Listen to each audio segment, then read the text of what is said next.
Hey, Anime Rangers, welcome back to the channel. Today, we're diving into a quick recap of Spirit Chronicles Season 2. So if you're a fan of the Isekai genre, buckle up, because this one's got all the drama, action, and awkward moments you love. If you haven't seen it yet, don't worry, I got your back with all the important details. Season 2 kicks off right where we left off. Remember the professor being rescued from her arranged marriage in Season 1? Yeah, well, that's done and dusted. Season 2 opens with 6 lights appearing in the sky, and bam, heroes are summoned just like the old legends predicted. Sounds epic, right? So Rio, being the hero of this show, decides to check on these summoned heroes after his buddy Aishia is like, hey, they might be in trouble. Spoiler alert, they are. Some slavers have captured them, and it's the typical we're going to sell you situation. Rio, being the good guy, swoops in and saves the day. But here's the kicker. He only saves the Japanese heroes. I mean, Rio, come on, are we really leaving the other girls to fend for themselves? Just because they didn't come from Japan? Anyway, among the heroes Rio rescues are his old crush, his little sister, and a boy from his previous life. Here's where it gets interesting. They realize Rio speaks Japanese, and they're like, wait, how does he know this? Rio's explanation? Oh, I just remember a life before this one, and I was named Haruto. The girls don't make the connection immediately, because who would? Oh, by the way, I was also that Haruto, the one you knew in your previous life. Not exactly the easiest thing to say in a moment like this. But Rio doesn't drop the bomb just yet.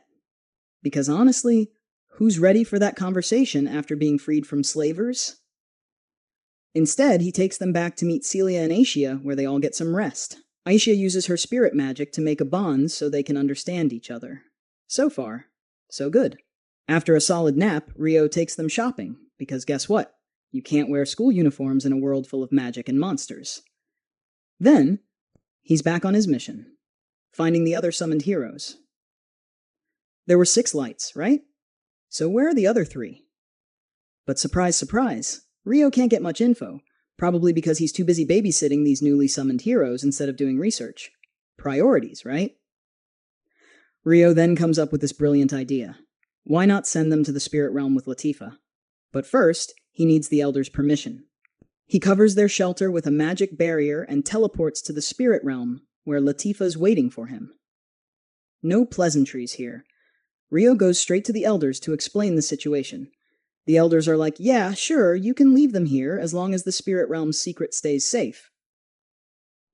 Later that night, Latifa's a little upset that Rio broke his promise to keep his reincarnation a secret. But Rio's like, what was I supposed to do?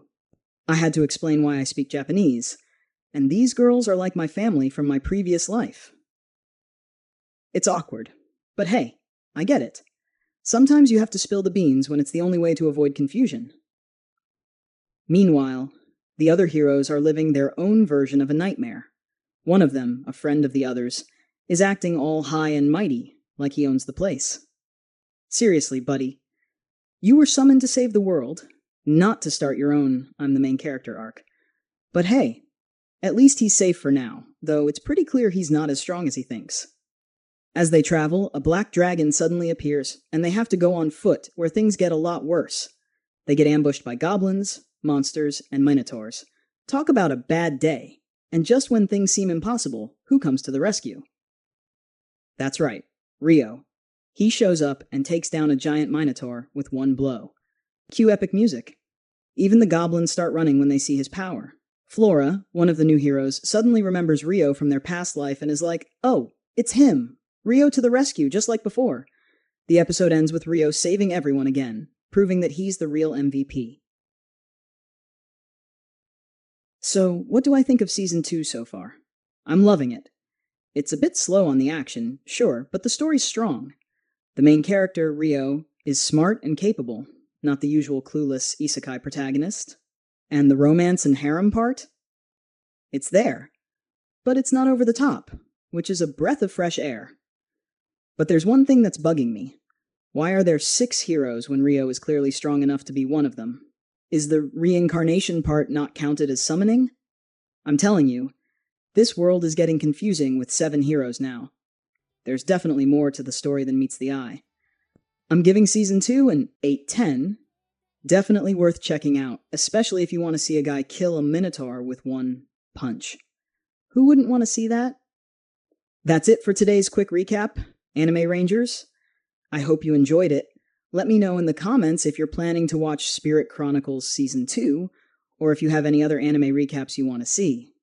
Don't forget to like, subscribe, and share the video with your fellow anime fans.